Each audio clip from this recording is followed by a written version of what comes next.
This is PCMC. I'm your host, Mike Bongiorno. If I sound more nasally than I usually do, first of all, fuck you, I can't help it. Secondly, I am once again sick. You might be thinking, wasn't he sick on the last two episodes? Did they film them at the same time? Well, no.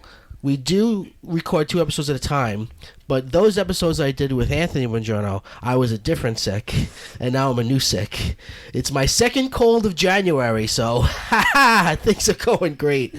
My mental health is ship-shape. So this is PCMC, Mind My Voice. I'm here with the lovely and talented JGL, Jennifer Grace Litrell. Hi, friends. Jen, how are you? I'm great. Jen, you get mentioned a lot in the show. I do. I'll say, Jen did this stupid thing, or Jen said that stupid thing. I make a drinking game out of it. Yeah. Yeah.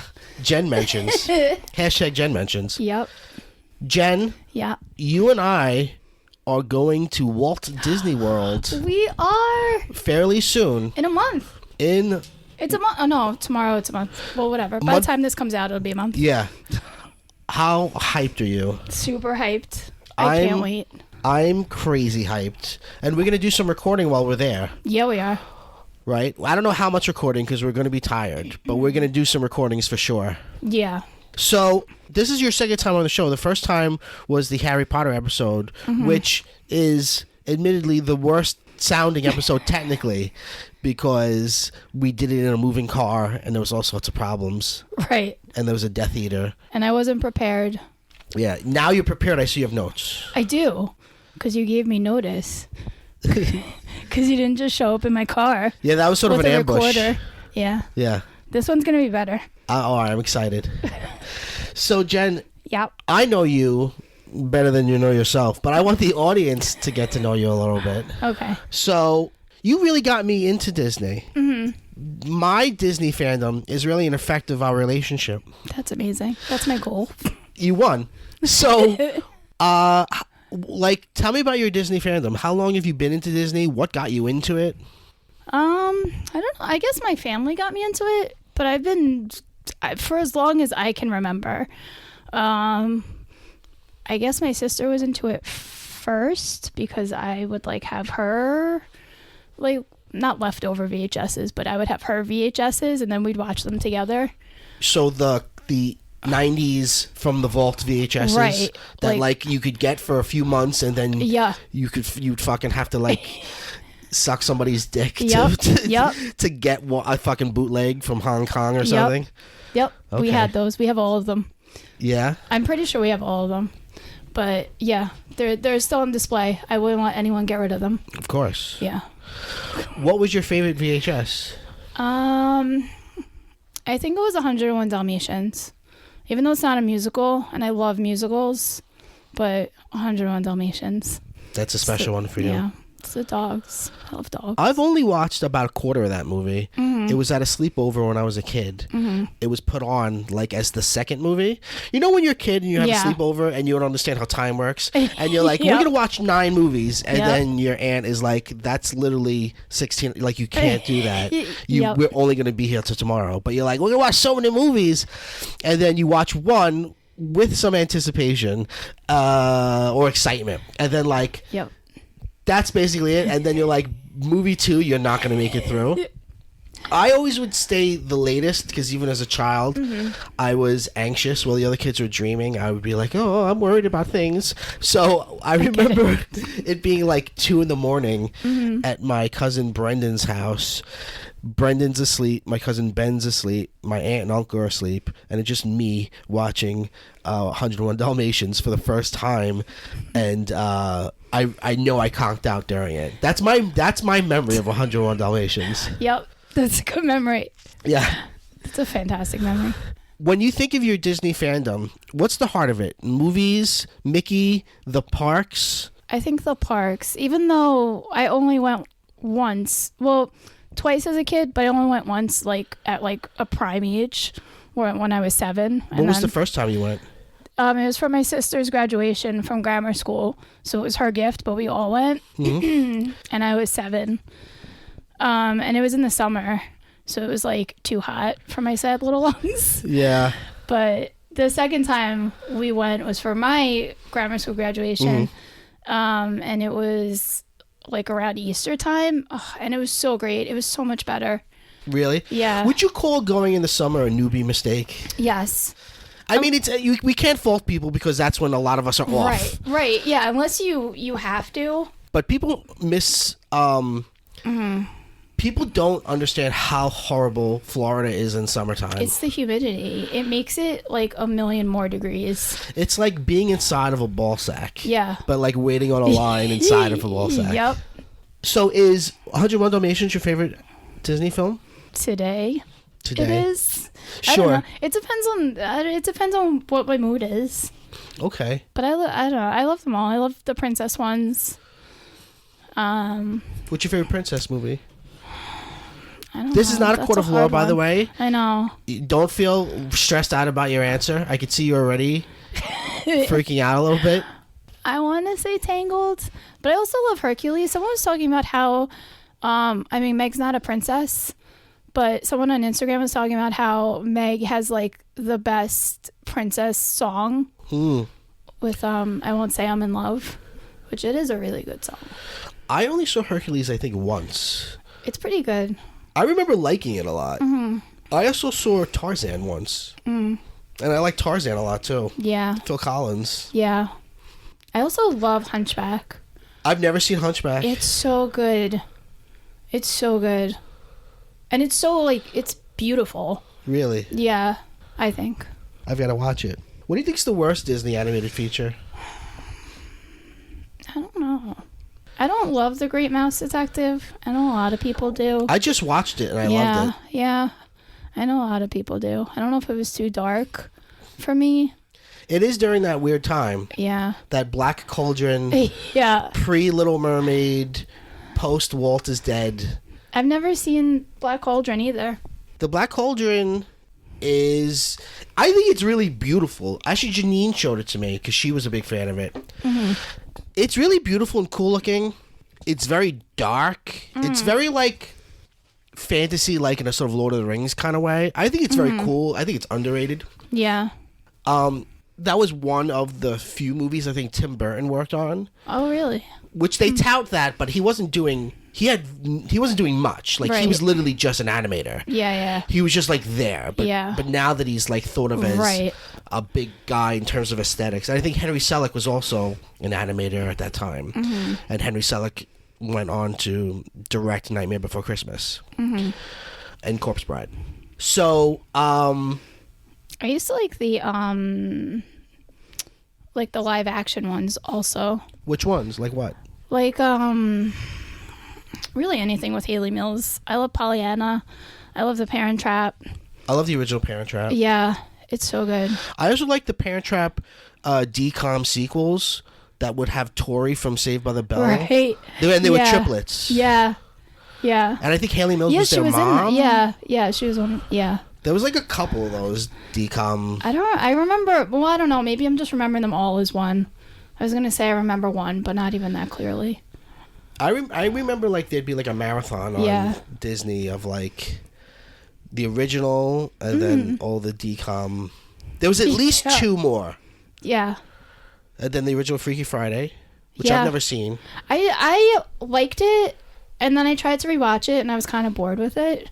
But That Darn Cat, I watched not that long ago, and I love it. The original. Yeah. Anything with Haley Mills. Yeah. Fantastic. Me and Anthony were talking about that a couple episodes ago. It's so good. Frank Gorshin is the bad guy, the Riddler. Yeah. He's so good in it.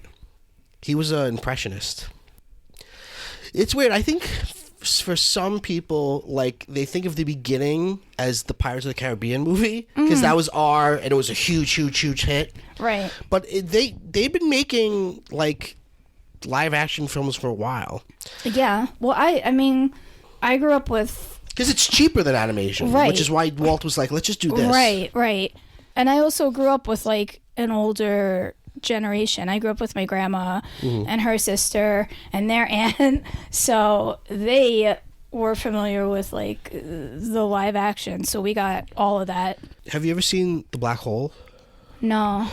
It's crazy dry. Yeah. It's crazy dry. I've seen Darby O'Gill and the Little People. How is that? It's interesting. It doesn't have a lot of Shamrock face in it? Yep. I mean, it does. But it exists.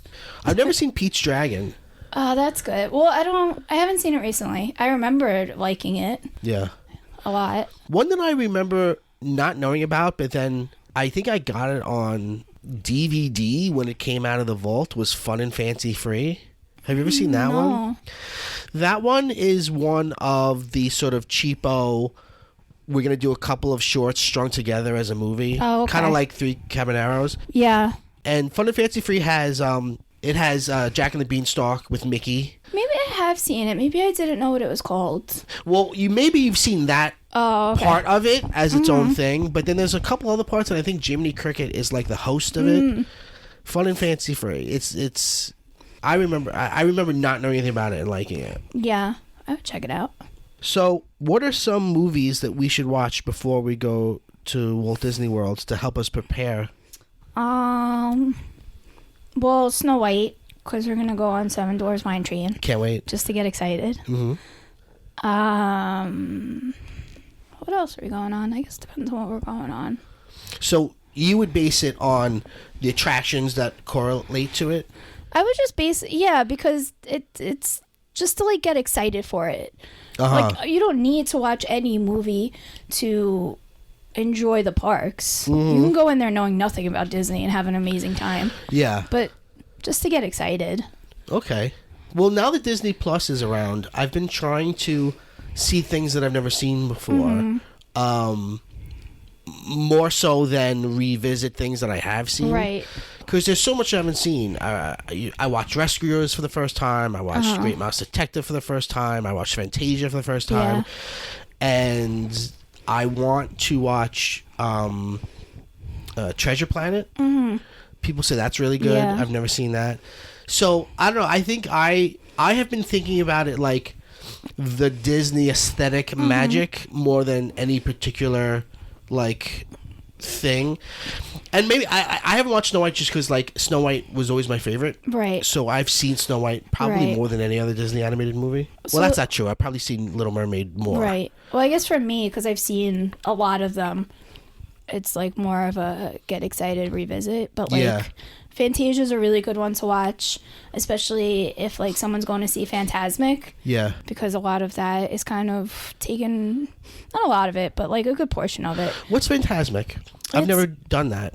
It's a show in Hollywood Studios, and like it's like based around Mickey, but they like throw in like there's a scene from Pocahontas, and then they bring like the villains out to like do. There's actually a really big scene from Pocahontas, which I guess is when they. I don't know if it's when they started it or when they revamped it. Okay. But yeah, it's like it doesn't. It seems like this really is the thing you're trying to push. Yeah. It doesn't quite fit now, but it still works. But it's like it's around one of the lakes, so like it's part in the water, and then there's like a little mountain thing that like Mickey comes out of. Is it based on dreams? I think I get that and like the old fireworks show. It's a show. Yeah, it's a show. Okay. How many times have you gone in your life to Walt Disney World?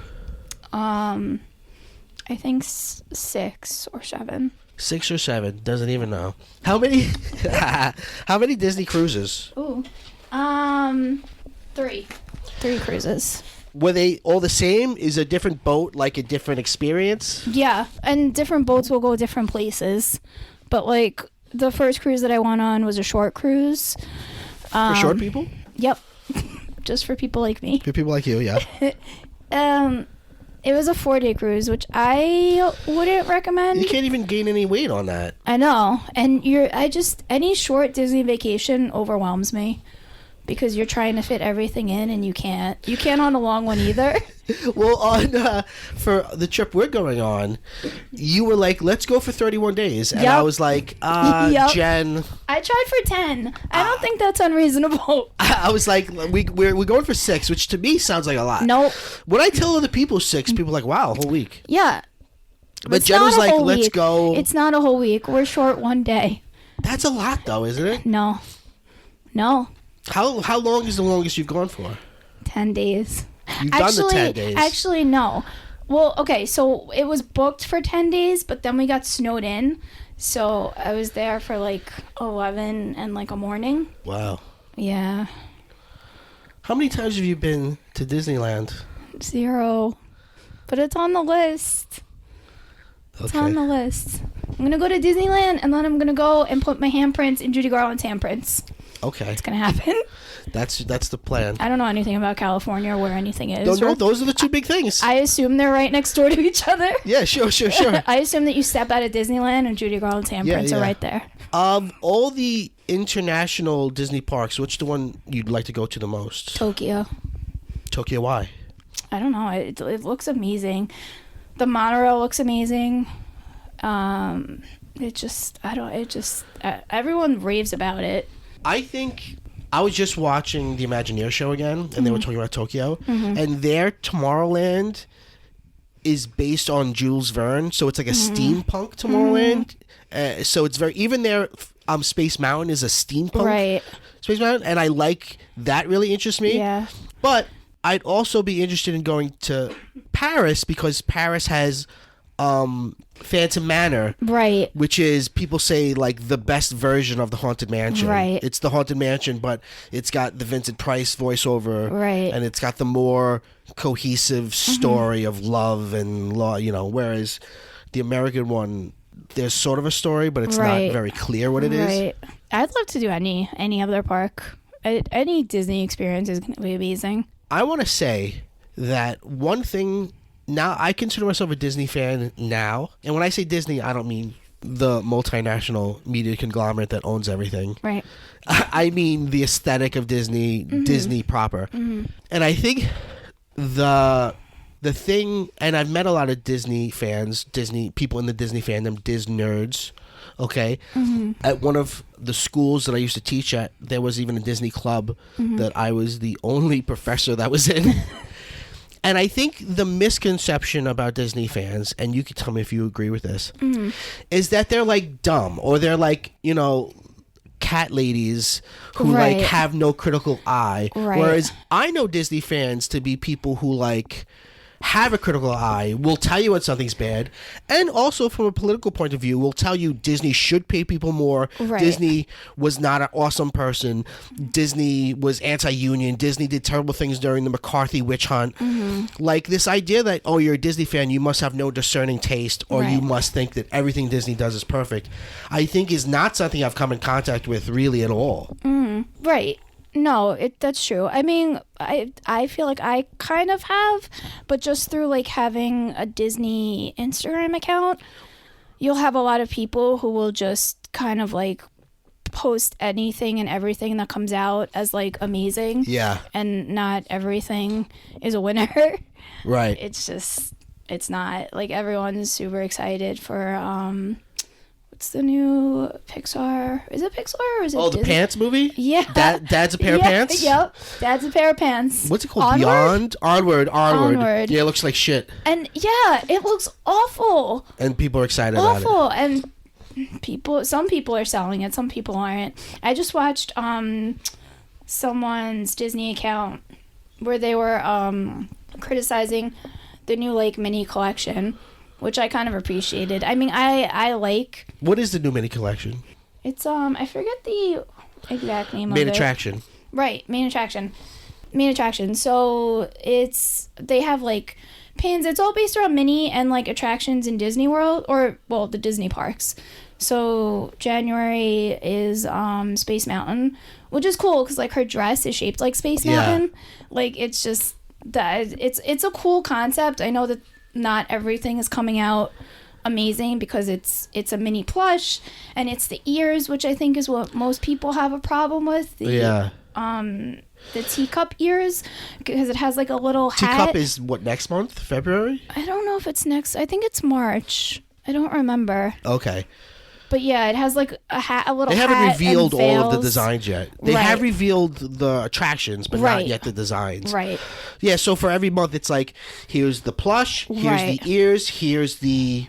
What's the name of the company that makes those bags? Oh, Loungefly. The Loungefly little bag and pins, which you're going to collect the pins. Right. I started with the pins because I think the pins are cute, and there's really not many ways you can mess up a pin. And they sell a cool book that you could collect the whole year's worth of pins in. The Space Mountain stuff's cool. People have been criticizing the teacups one. Right. I mean, the veil does. Right. There's a veil on the mini ears, which is like, why? It looks like they tried for too much on it. Because, like, there's the ears, and then there's a little hat, which I get for Mad Hatter. Yeah. But I have no idea where the veil fits in. But I appreciate that, like, someone has said that, you know, like, they're overpriced, and they're not appealing. Yeah. But then I've seen other people who are just like, it's Disney. Whatever it is, I have to promote it. Right. And you don't. Well, you know what? I would still say that in any fandom there are those people. Right. Of it's course. It's not particularly Disney. Because there are Star Wars people that are like, anything Star Wars, I have no complaint about. Right. And there are, there's people like that with Doctor Who. There's people like that with every fandom. Right. And I'm not saying those people, I admire those people. They get joy out of everything. But I think the misconception is that all Disney fans are that. And it's not true at all. And I actually appreciated that this girl specific, her Instagram name is My Adventure Book, and she's just like, she's also from Staten Island. Oh, I'm dying to meet her. I hope she listens to this. She gets invited to press releases, and she has a blog, and she's pretty important as far as Disney fandom and press. She just she gets invited to a bunch of stuff, and people will send her, companies will send her a bunch of stuff. Columbia just sent her stuff to try with Mickey in it. See, that's the weird thing though, with any YouTuber, or with any personality online or influencer. Right. Like the makeup people, eventually they'll start sending you makeup. Right. Eventually the corporations will creep in. Right. I used to be a big fan of booktubers, people that would usually YA books, but they would talk about books on their YouTube channels. But then a lot of them were the term they always use is, I got a free ARC copy.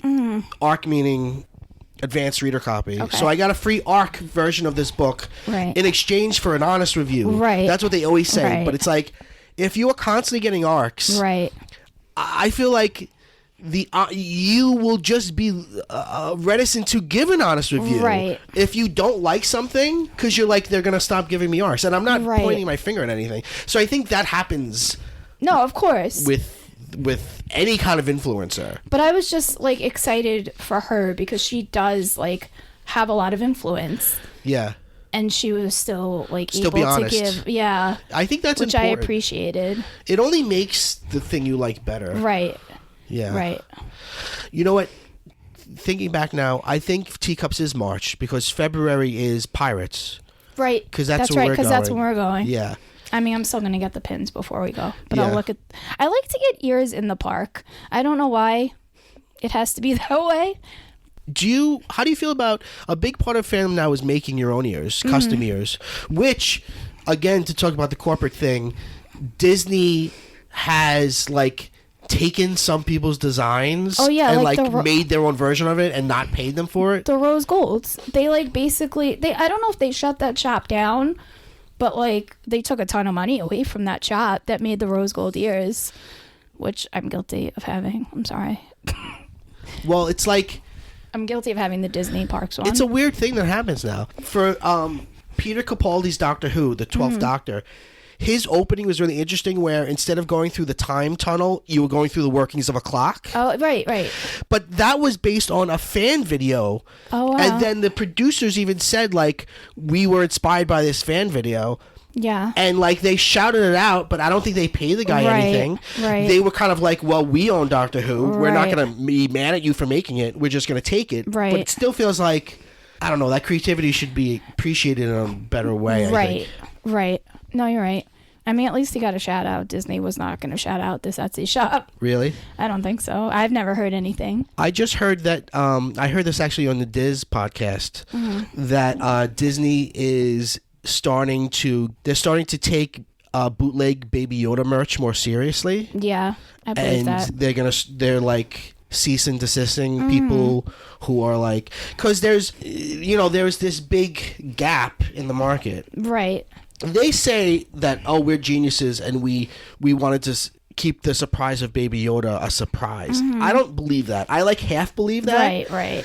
Because I think if they knew really how big it would have been, they would have had shit ready to go. Right. Because they can do that. Like, for instance, some of the original Rey figures that came out, she didn't have a lightsaber. Oh, okay. And then when the movie came out, they re-released the same figure with a lightsaber because they didn't want you to know who the Force user was going to be. So they have an ability to have something like made. Right. I think they would have done that with Baby Yoda. I think really they were completely taken by surprise by Baby Yoda. And now they're going through and they're like... Right. But I love Baby Yoda bootlegs. Right. They're amazing. You and I, creative. Yeah. We just went to one of those like paint and sip classes, but there was no sipping. Well, there was no wine. You had coffee. I had coffee. We went to one of those paint classes at a cool place in Flemington, New Jersey called Gone Painting. And we did we painted Baby Yoda pictures. We did. It was so much fun. It was. And it was just us. Yeah. Which made it even better. Oh, it was magical. And they called it Baby Alien, which is what a lot of the bootlegs are calling it. Right. And even she said, the woman that hosted the class, that she's seen other people call it Baby Yoda, but she was just afraid that she was going to be the one. Disney doesn't care how big or small you are. They will fucking come. Right. And fuck with you. Right. Yeah. Let's talk a little bit about the story of Imagineering, the series on Disney Plus. So good. We watched it together. We did. But it's very dense, so it's hard to like really pay attention to it. Yeah, there's a lot. Plus, interesting things would happen, which would make us talk about things. Right. But I'm trying to rewatch it now. I'm kind of halfway through it again. But overall, what did you think of it? I liked it. I think I like anything with Imagineering. I don't remember exactly what it was on the Disney Channel. I have like a vague memory of it. But they used to have like Imagineering, like, I don't know if it was a segment. I don't know if it was a show. I don't know if it would like pop up like during like commercial time, even though early Disney Channel didn't really have commercials. But they would do like an I think it was called like Imagineer That, and they would like talk to Imagineers about how they did stuff. And I was like, oh, I want to be an Imagineer because it sounds amazing. Because you're taking like real life engineering skills, but you get to also be creative and like create art that functions, that people enjoy and ride in or dine in or stay in if it's a resort. Yeah. It's amazing. And I'm very fascinated by the first class of Imagineers because they were like a real hodgepodge. Like a lot of them were movie people. Right. That just like... Because like Disney tried right off the bat with engineers and architects, but like they were not giving him what he wanted. And he was like, you guys aren't imaginative enough. Right. So he'd go to like a fucking set designer for a movie. Like... what's his name? His last name is Goff. Goff. I don't remember any of the names. I'm bad with names too. I think it's Harper Goff. I might be wrong about that. But he was, I think, the set designer on 20,000 Leagues Under the Sea. And he was like, come and work on Disneyland. And even they had to like learn because it's like movie sets are like these things that are cheap and you can take away. Like they had to learn how to like create something that's going to last. Would stay. Yeah. So that first group is really interesting. Yeah. Whereas now I imagine you can probably like go through like Cal Arts and like get a fucking... You could probably get a degree in Imagineering. Right. So, but it is an interesting... I'm reading this book that I was talking about on the last couple episodes, Disney's Land, all about the creation of Disneyland. And it is crazy that like there's nothing like it before. Like everyone was like, so it's gonna be a carnival? That's kind of cheap. Right. Like why would you want to make a carnival? Like even Disney's wife was like, carnivals are so weird and gross and the people are mean. Like why would you want that? Disney had this like idea in his head of like, no, it could be like really good. And, like ours won't be gross and weird. Right. But people were like literally didn't understand. Yeah, because it's hard to understand something that you've never experienced. That's never happened before. Like there was the only thing really you could compare it to was like Coney Island. Right. But even Coney Island was like they would build things, and even if they were great at first, they would quickly turn to disrepair. Right. And Disney's thing has always been like, well, they're not done. They're never done. Like, we just keep changing and moving and stuff. Right. And also to keep it clean. Well, in that regard, let me ask you, are there any old attractions that you're sad are gone, or even some before your time that you wish you had gone on? I wish I'd experienced Mr. Toad's Wild Ride, which I can still in Disneyland.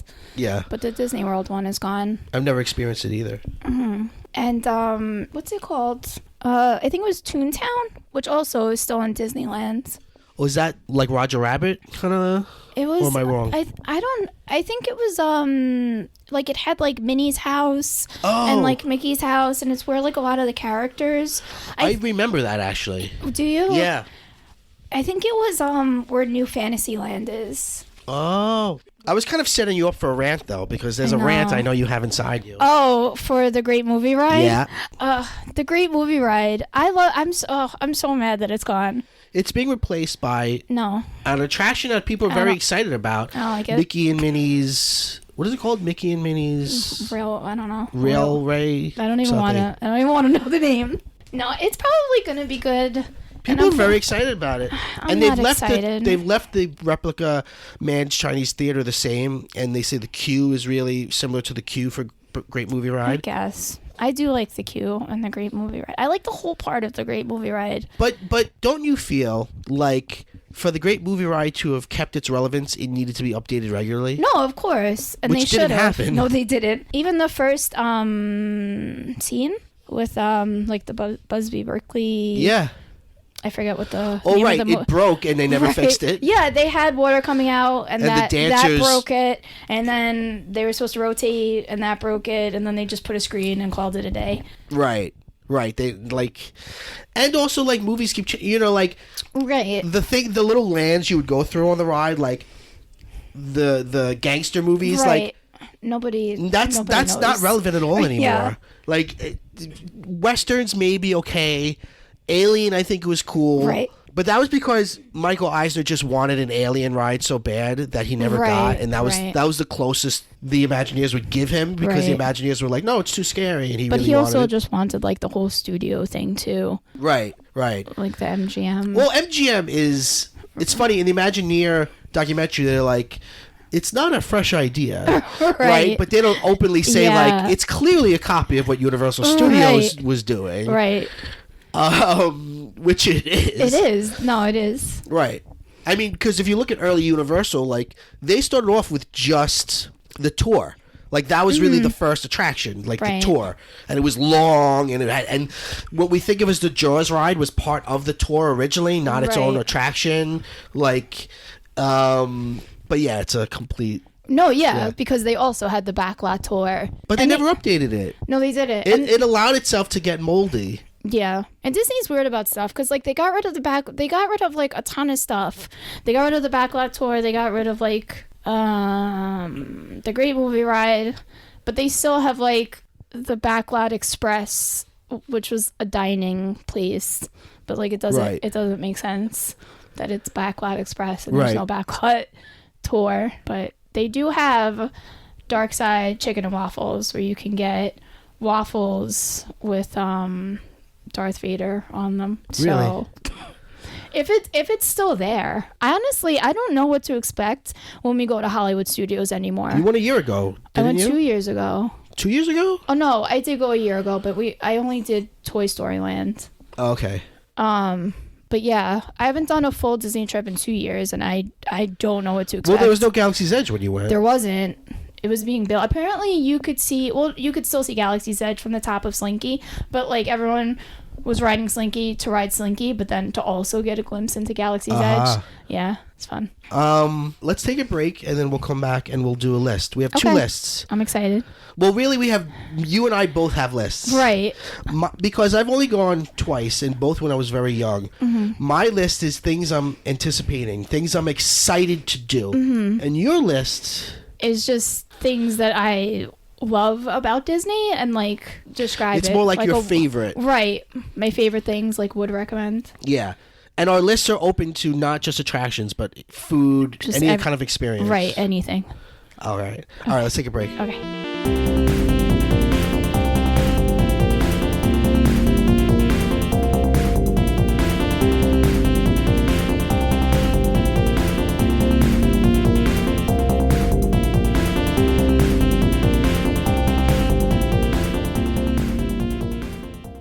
Welcome back to PCMC. I'm Mike Bongiorno. I'm joined with Jennifer Grace Litrell.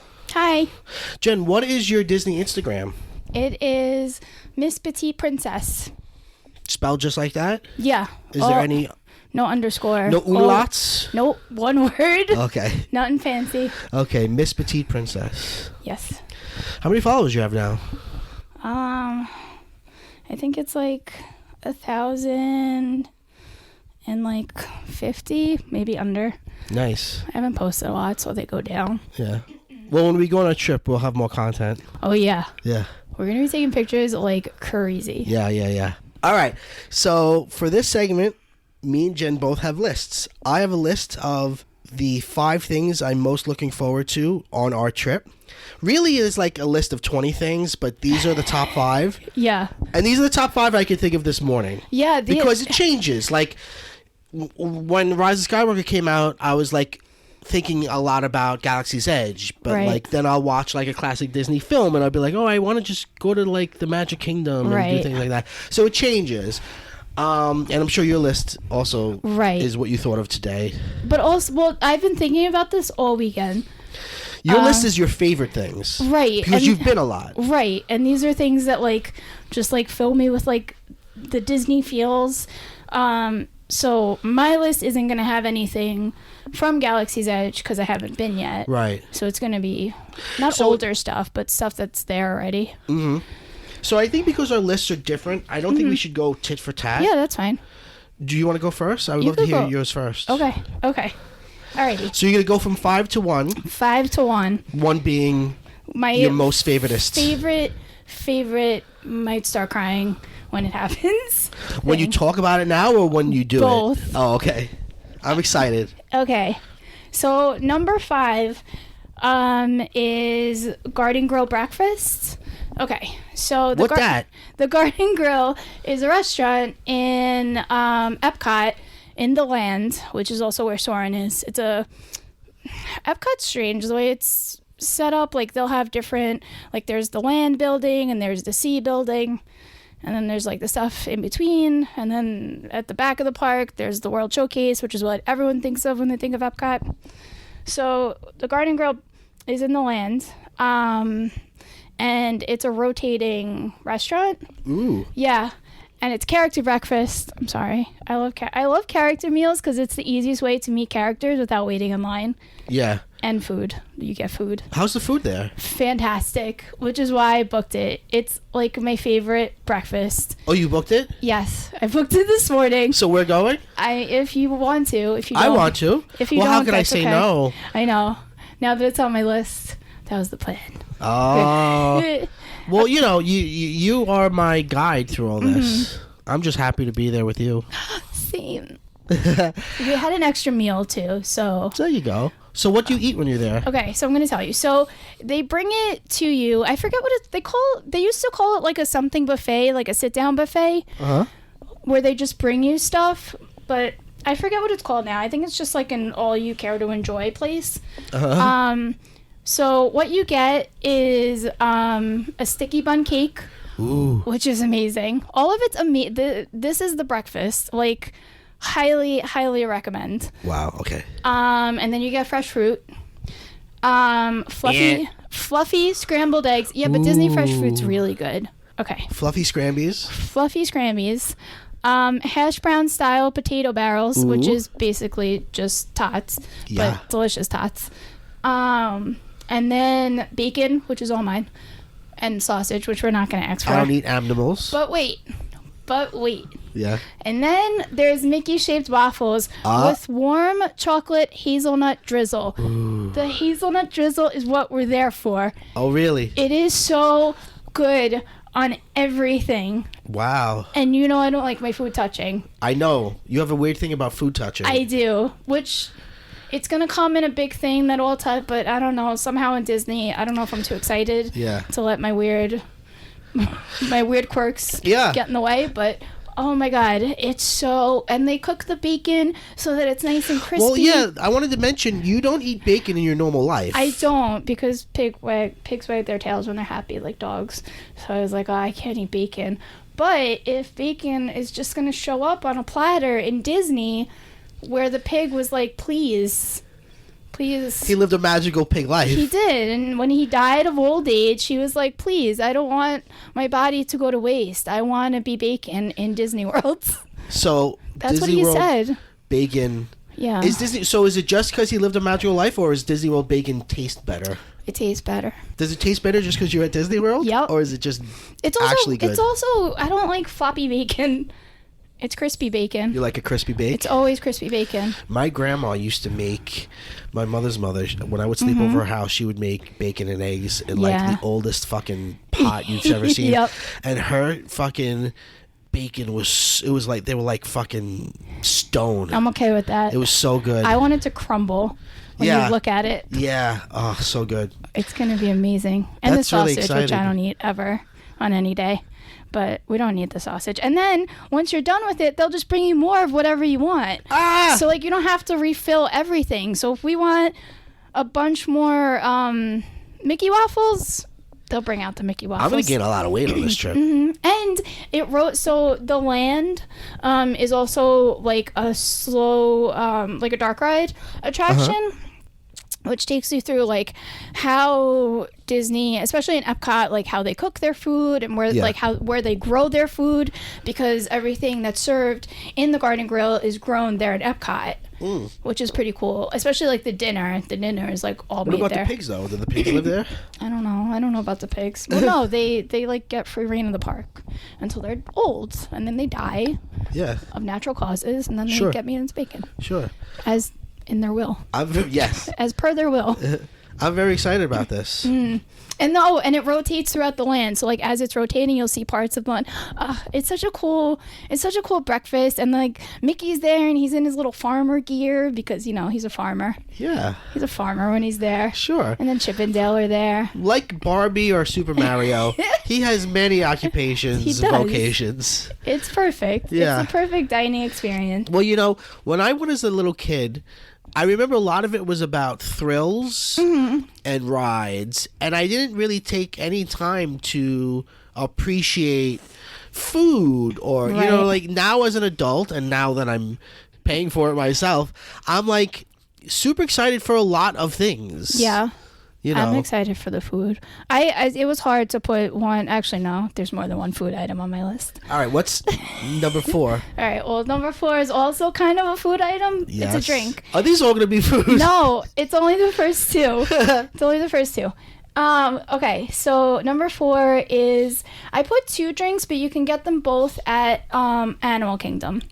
So the first is the Night Blossom drink, which you can get at Pongo Pongo Lounge in I don't know if it's technically in Pandora or right outside of Pandora, but I looked it up and Pongo Pongo means oh no, I forgot what it meant.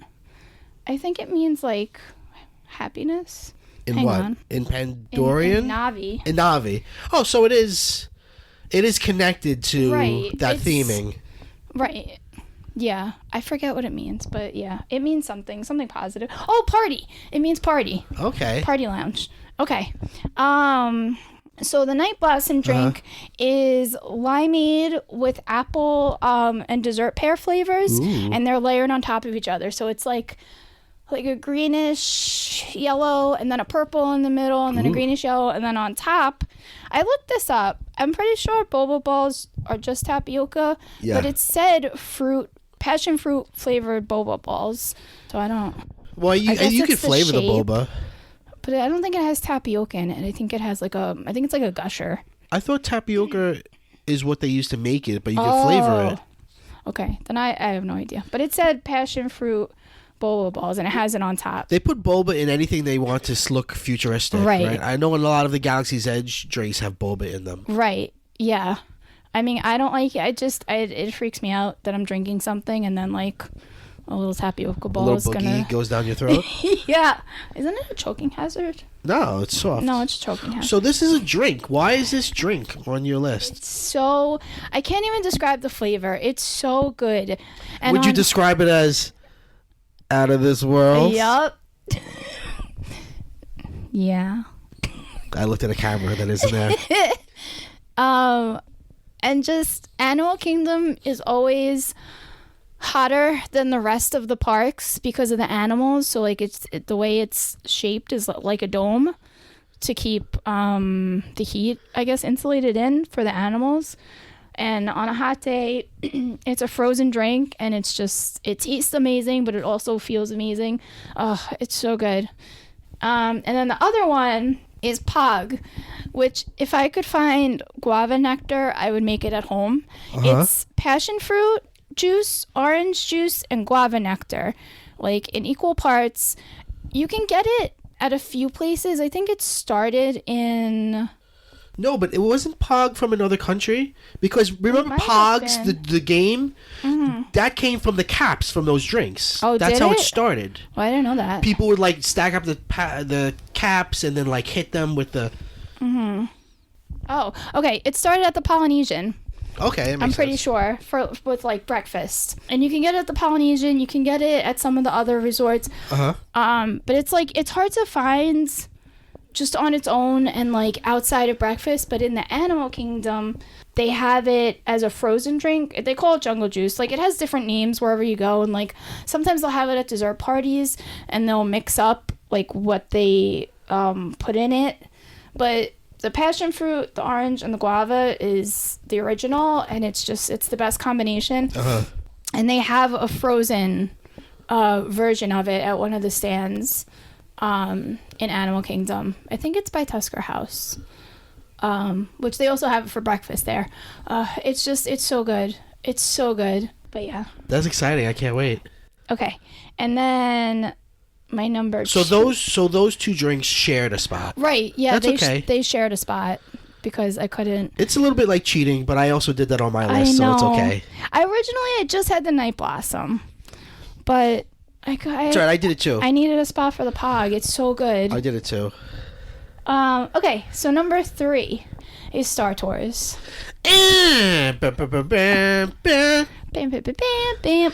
So, I believe when we go, Star Tours is going to be locked into the Rise of Skywalker story. That was my stipulation. It's non-locked in Star Tours, meaning that you will get a different ride experience every time you go on it.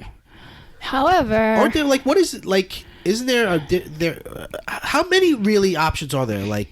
I don't know. It's not infinite. It's 20, right? No, but still. Because isn't there are 3 acts and the 3 acts can shuffle? Right. No, but they have different versions of the 3 acts. It's not like they just shuffle around.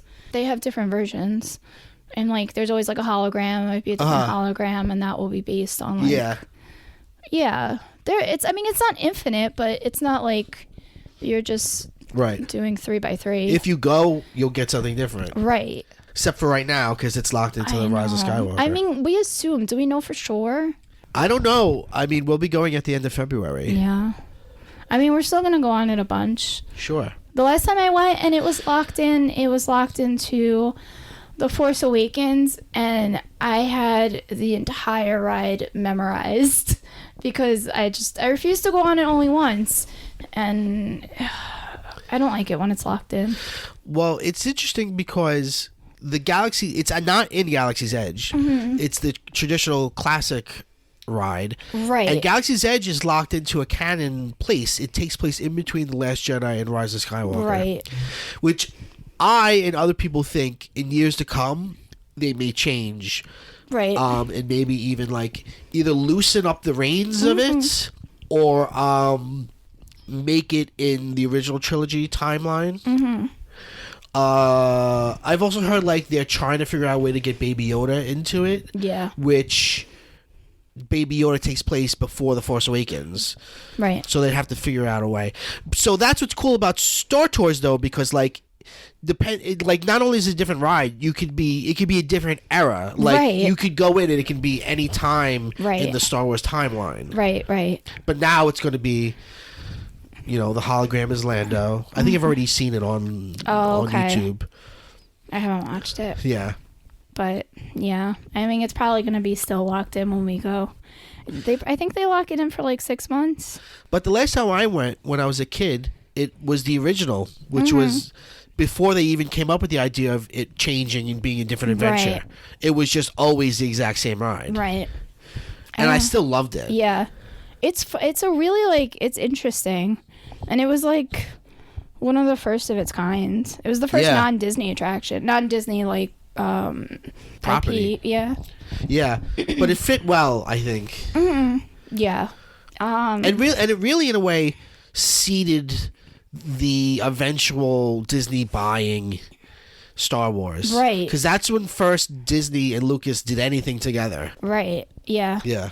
Okay, so number 2 on my list is Big Thunder Mountain Railroad. Woo! I've never gone on that. I don't think. I can't wait. We're going to go on it. We're going to sit in the back, all the way in the back. This is your number 2. I thought this was going to be your number 1. I know, but because you love it. You're wearing a T-shirt right now. It says the wildest ride in the wilderness. Yeah. Because that's what it is. Yeah. It's also Disney law, not for this attraction, but for every attraction, but usually at this attraction, it works. If you wave at someone, they have to wave back. So, like, as you're going by, you wave at the little... He's not a conductor, but the guy that starts the ride, he's what if dressed you're a like cast a member conductor. who doesn't wave back? You get immediately fired? You probably would get fired. You probably would get fired. If you went and reported that to guest services, they'd be like, now he's got to go. Yeah. We're going to cut his hands off. Yeah. Yeah. Why is this... Now, this is a sort of thrilling ride, right?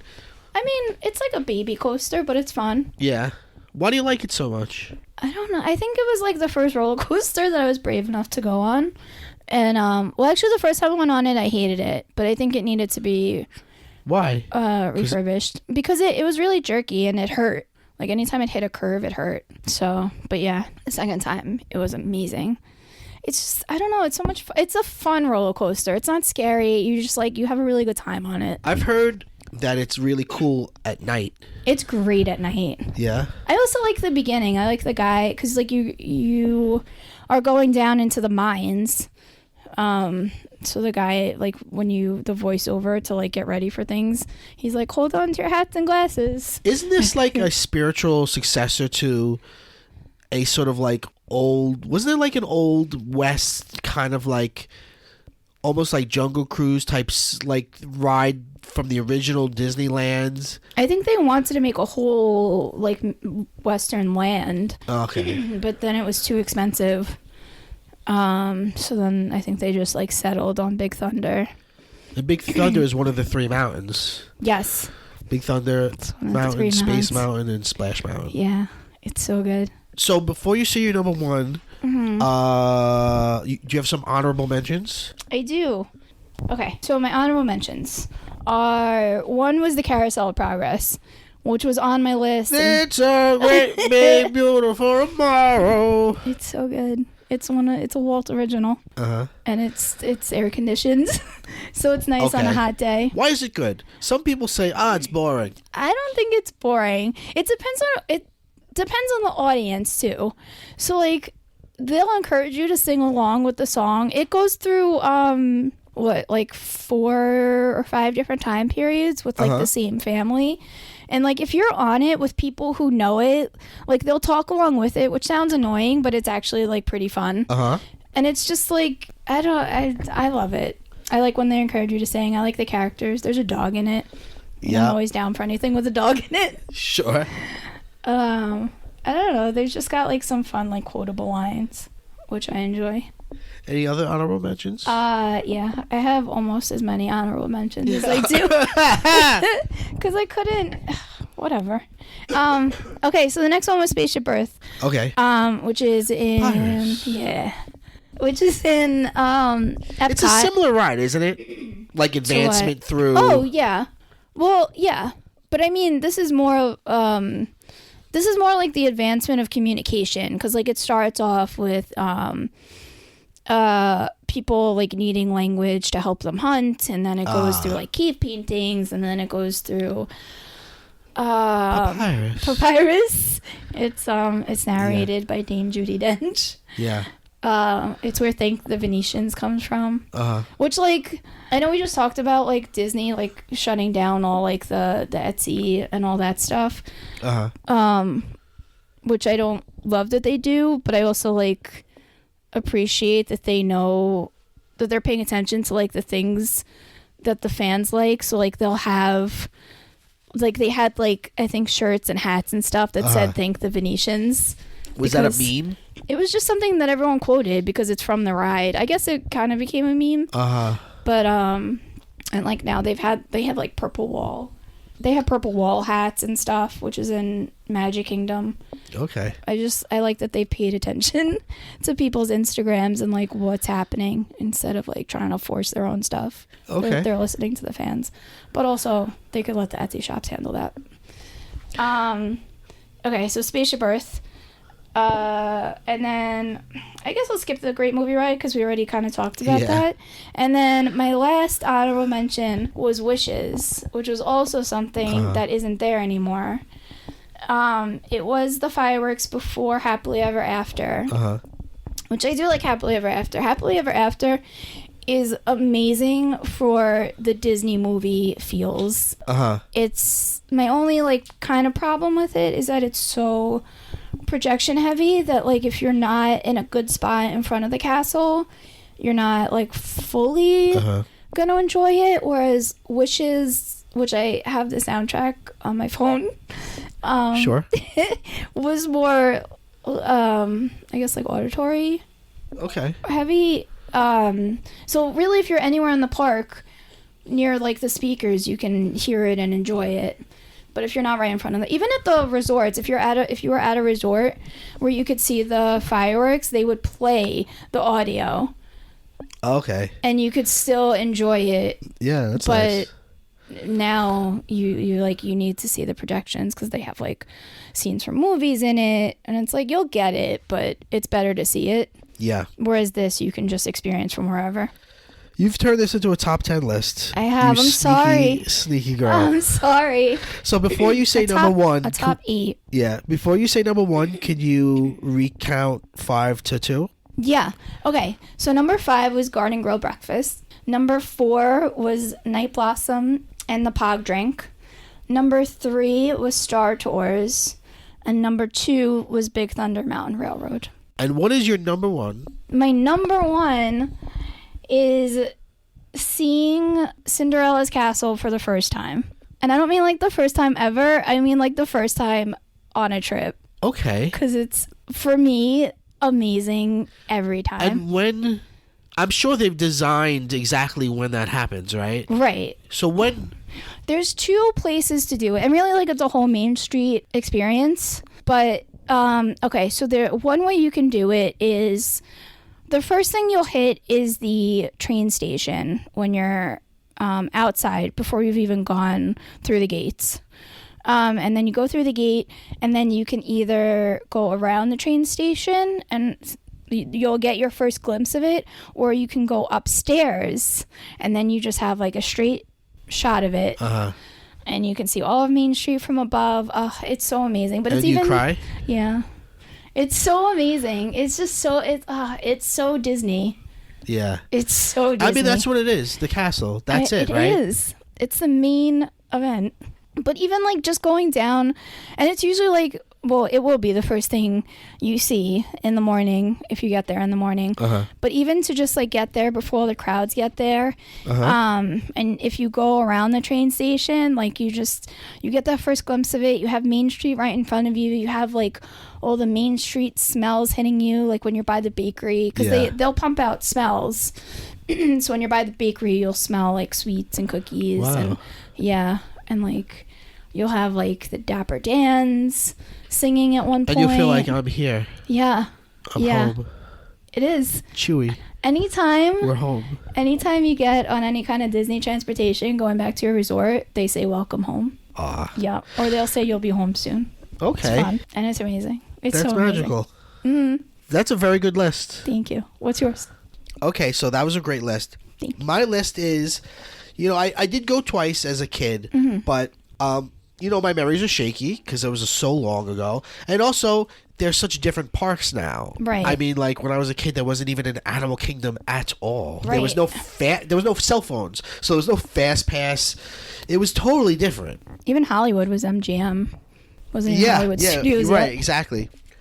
So being friends with you and getting into Disney over like the last year, and Disney, even if you don't even if you can't go to Disney, now you've got Disney ride videos, right? Which they don't crack down on. No, they're totally fine with you filming. Yeah, because they want people to see it to get excited. Also, right. I think they know that the ride videos help families gauge which ride their kids will be able to go on. And if you're a scared coward like me, right? Because I'll look at them and go, "Can I do this or not?" Because I'm a scaredy cat. Right, and they know that, so they want you to be able to have the best planning. Yeah. They want you to plan. Yeah. They want you to be like, yeah, I want to go on that. I can't go on that. Let me book a Disney vacation right now. Yeah, yeah. So, these are the things that I am excited to do. Mm-hmm. Starting at number 5, I want a Dole Whip float. I thought about adding Dole Whip. Now, I definitely had a Dole Whip, a regular Dole Whip, when I was a kid. Mm-hmm. But I see it on Instagram all the time. And the float is like, it's in like, what, pineapple juice or something? I don't know. I've never tried the float. I tried the regular one, also because if you're lactose intolerant, there's no dairy in it. Which is weird, but don't think about it. And... Well, I don't know about the float. I know about the regular Dole Whip. Okay. I'm sure the float... the float might have dairy in it. I don't know anything about it. Okay. I'm excited about it. Mm-hmm. Just because it's like one of the things I've seen over the years of like, this is a treat that you can only get here. Yeah. You used to only be able to get it at the Polynesian. Now it's all Disney parks, right? I don't know if it's all Disney parks. I think it's still like what's it called? A Magic Kingdom exclusive. My number 4. And this one could be controversial because a lot of people shit on this. Mm-hmm. The Navi River Journey. I had that as mine too for a while, and then they took it off. So people shit on it because it's a long wait for a short ride and nothing really happens. It's legit 3 seconds. It's kind of like it's a dark ride, or kind of like almost like an old like Tunnel of Love kind of ride. Yeah. But I've watched the videos of it so many times, and whether you like Avatar or not, and mm-hmm. I literally could not be more indifferent to Avatar.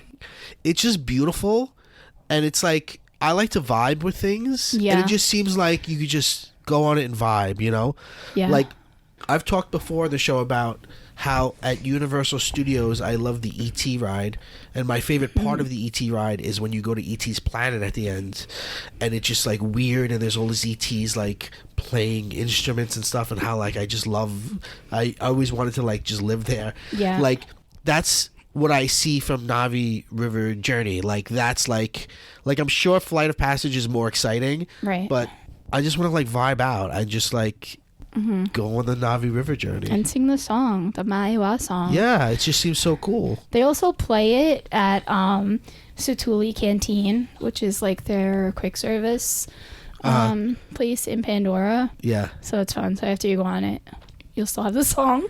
Nice.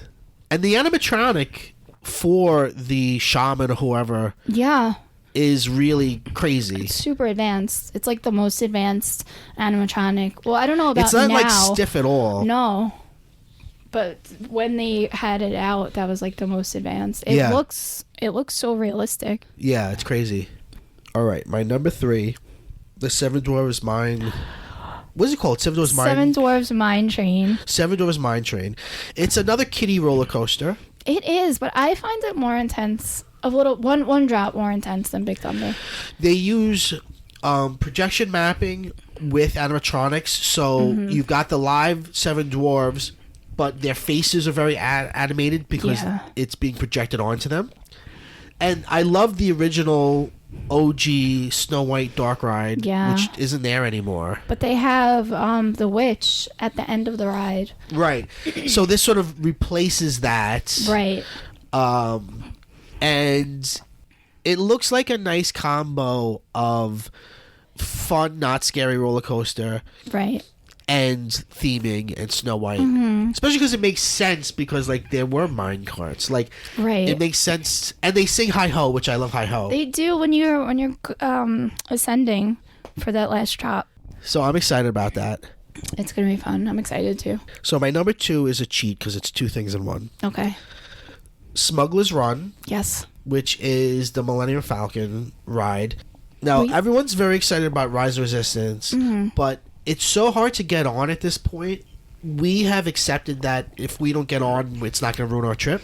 But we're going to try. We're going to try like hell, but it's not like going to be the most important thing to us. However, Smuggler's Run is guaranteed because they just started letting people do fast passes like after like what, February something. Yeah.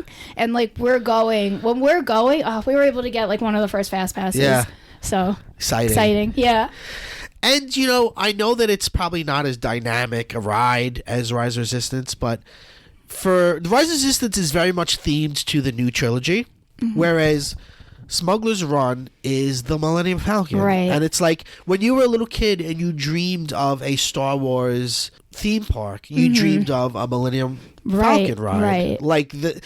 It's like the no-brainer. And I hear the queue is really beautiful. Like the way you say, you tear up when you see the castle. Like I really think I'm gonna have an emotional moment when I see the Millennium Falcon. Even when like you're inside of it, it's just it's just made for Star Wars fans. I can't wait for that. And there's a lot of good photo opportunities. A lot of people take pictures of them at the chess table, the hollow chess table.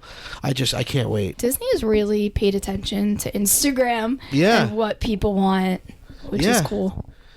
And sharing this spot is the cantina, Olga's Cantina. Yeah. Because I think there's a time limit on how long you're allowed in. I think you're allowed in for like an hour or so. And there's adult beverages themed to Star Wars, but then there's non-alcoholic beverages, which I don't drink alcohol, so there's a lot of cool ones. There's ones with like that come in kind of like tiki things that like looks like a porg or an Ewok, and some of them just look really like sweet and delicious. I'm sure even the alcoholic ones, if you wanted, they would find a way. Yeah. So I'm just excited, but it's also a little bit like a show, kind of like Enchanted Tiki Room, because you've got DJ Rex, who is talking and playing music, and it's a whole. And again, it's like the way I feel about the Millennium Falcon. It's the cantina, right? Like you're going. It's not the cantina from Mos Eisley on Tatooine, but it is a cantina in Star Wars, and that's part of like. If you're going on like Luke's journey, like that's part of it. The cantina, the Millennium Falcon. So those two things together. So let me give you an honorable mention. And this is very vague, but honorable mention would be shopping.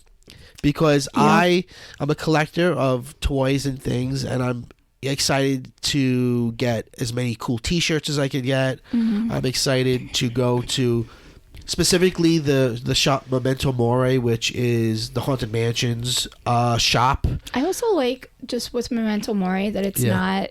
I mean, they never like attached it to the ride, because some rides, when you exit, there's a shop right there, but this isn't, and it's like own separate thing. It's right outside of Haunted Mansion. But you're not forced to go through it. Yeah, you're not forced which to go into it. Which always feels like a weird, like cheap. Right.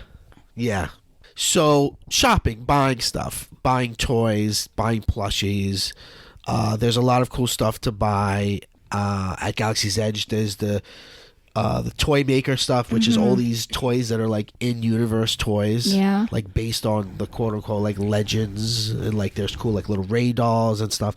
So shopping would be the honorable mention. Sorry, just before you continue, just a pro tip for people that are planning or going and they're staying on property. If you shop any day but the last day, you can, or the day before, you can send your stuff back to the resort, so you don't have to hold it. Nice. So if you want to like do your heavy shopping, I would shop early, so that way you don't have to think about it. You don't have to carry it around the parks. They'll just take care of everything, and then you could pick it up in your resort gift shop. Thank you, Jen. You're welcome. So let me give you a recap of my list. Number 5 is Dole Whip Float. Number 4 was the Navi River Journey. Number 3 was Seven Dwarfs Mine Train. Number 2 was Smuggler's Run and the Cantina. And my number 1, which you probably could have guessed, is the Haunted Mansion. Yep. The Haunted Mansion. I only went on it once ever. And I've read books on the Haunted Mansion. It's just, it's exactly my aesthetic. It's I'm one of those people who's like into spooky shit like that, and it's a classic. It's something from Walt never went on the Disney World once. Walt never went into Disney World. Right. Ever. He died when it was happening. Right. But it still feels like a Walt original. It's still they've changed it over time, but they don't fuck with it too much. Right. At least the Disney World version, the Disneyland version, they do the thing where Well, they do the overlays for holidays, which makes sense because that's more of a local park, right? Whereas like Disney World, like they want to give you as authentic an experience as possible because that could be the only time that someone goes. Right, exactly. Whereas like Disneyland, people go all the time because they live there. So that's really my number one. Like if I had to pick you could only go on one attraction, it would just be the Haunted Mansion. I can't wait to go on it multiple times. I'm just so excited for it. I'm excited too. I left it off specifically because I knew you were going to mention it, and I was trying to pick things, and I knew it was going to get mentioned anyway. Yeah. But it's so good. I listen to the songs sometimes just in my car. Yeah, I have the soundtrack. Yeah. I have the soundtrack of the whole ride. Yeah. So every so often we'll play that while we're driving. Yeah. The whole 12 minutes. It's so good. Yeah. I'm so excited for it. Can't wait. So that's my list. Let's talk about the things we're not going to do. Yeah, the scary rides. Right, we're not going to do Splash Mountain. Absolutely because it's a big not. drop and that's scary. Absolutely not. And it's wet. It is wet, and we're going in the winter. I mean, people will brave it and get ponchos, but not these people. No. Not us. But the drop is really the reason. Well, yeah. What else are we not going to do? We're not going to do Rock and Roller Coaster. Oh, hell no. No, Rock and Roller Coaster. Nope. It loops twice. No, I don't go upside down. And, okay, so if we got on it and went right away, people say that you don't feel the loops once you're going because it goes so fast. But it counts down. Fuck you, I'm not doing it. And nothing gets me more anxious than a countdown. If someone's trying to rush me and, really, make me upset, you would count down, and I would do it slower because I'd be too upset to do anything. Not doing it. But yeah, once you sit in it, it counts down and then it goes, and I think I would have a heart attack and die. Yeah, nope. Tower Terror, not gonna happen. No. Nope. I did it as a kid. I don't know what I was thinking, but I would never do it now. Now, that being said, I would do the Disneyland version that's themed to Guardians of the Galaxy. Yeah. Just to try it. But what is it called? Mission Breakout? Yeah, something like that. But no, not doing it. I mean, it's just a fall, which is what I don't want. Falls are what I don't want. When I heard that there was a small fall in Rise of Resistance, I almost was like, oh, God. I know. We did a ton of research on what it was. Right. And we found out it's not that bad. It's nothing. Now, we're split on something. I want to go with Space Mountain, but you don't. I know. It's because, okay, so on a new ride, I like to hold on to the person next to me, but there won't be anyone next to me because you're sitting one behind, you're sitting in a line. It's what's it called? Like a toboggan? Yeah. I like that. But I'll be in front of you. I know, but you won't be next to me. I don't know. If the time comes, I'll probably do it. I also heard that it's old and it's rickety and it hurts, the turns. Yeah, I'm sure. Yeah. But I don't know. That's the only thing we're split on, really. I know. But the People Mover goes through it. So... Yeah. So you can see it. So, yeah. That'll count, right? Okay. Oh, also Expedition Everest. We're not doing that. That's all... that's all... It goes backwards. No. It's just all drop. No. We're not doing thrill rides. This is why I never go to Great Adventure. Right. I don't like shit like that. I don't either. All the roller coasters we're going on are baby roller coasters. Mm-hmm. Big Thunder, Dwarves. We didn't mention it, but we want to do Slinky Dog. Yeah, Slinky. Even that I'm a little nervous about. I think because you can see the whole track. Yeah. It's not bad, but it looks worse than any of the other rides. The goofy one, that's like a real little kid one. The goofy one is over in 3 seconds. I'm also not going to do teacups because spinny things make me really nauseous. Yeah, and I guess Alien Sorcerer Spin. Yeah, no thank you. I'm going to vomit. But we did do... we have fast passes for one of the Toy Story rides that kind of spins. Well, Midway Mania. I'm gonna vomit. So I mean, it doesn't spin the whole time. Well, that's gonna be a bad day. So one last thing. Mm-hmm. We're recording this a week before your birthday. Yeah. So I want to give you your birthday present. Right now? Yeah. It's in a Christmas bag. Yes, it is. Which I appreciate. Here is your birthday present. Okay, I'm excited. I'm nervous. Hang on, hold this. Sure. It's a 2-ball gift.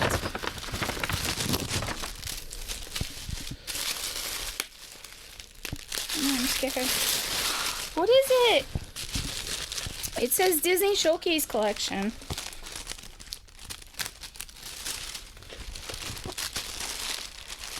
It's a Mickey and Minnie Mouse. What is this? It's from a collection called The World of... What's her name? Where did you find this? Online. The World of Miss Mindy. Miss Mindy reimagines classic characters in her own distinctive style. Which I love. I love that. Hipster Mickey is like my favorite. That's not by, what is it, Miss Mindy? Yeah. But just Mickey and Minnie in any other style is like my favorite. This is amazing. Wait. Describe what it is. I'm sorry. I want to get all the noisy stuff away. Okay, so they're on like a little mushroom, right? Yes. Okay. Mickey and Minnie. Mickey has a guitar and he's whistling. And Minnie has a little heart and she's winking. And he's got a little bow tie. This is so cute. But they really look like the original designs, but almost a little bit more like Betty Boop-ish. Yeah. Like Minnie is very reimagined in a sort of wacky way. Right. This is beautiful. Thank you. I'm so excited about this. Yeah, I really think it's beautiful. I really love the design, so I knew I had to give it to you. It's so pretty. And along the mushroom stem, there's like music notes. Yeah. Which is fun because Mickey's playing guitar and whistling. The kind of I don't know, hyper weirdness of Miss Mindy. No, I love it. Even like Mickey's eye is like the Pac-Man eye. Yeah. Minnie's isn't though. Minnie's is more. But she's got like really crazy like pinup girl right eyebrows and eyelashes. Right. Yeah, you're right. She's very Betty Boop. Yeah. But like Mickey's got like that one. Well, I mean, his other eye's winking, but the eye that's open is the old Pac-Man. They also look very mousy. Like they're like his nose really protrudes out more than it typically does. Right. It's beautiful. Oh, I'm glad you like it. I do. I love it. Thank you. Happy birthday. Thank you. This has been PCMC. I'm Mike Bongiorno. I'm joined by Jennifer Grace Litrell, JGL. Or just Jen. JGL. GGL, where are you on Instagram?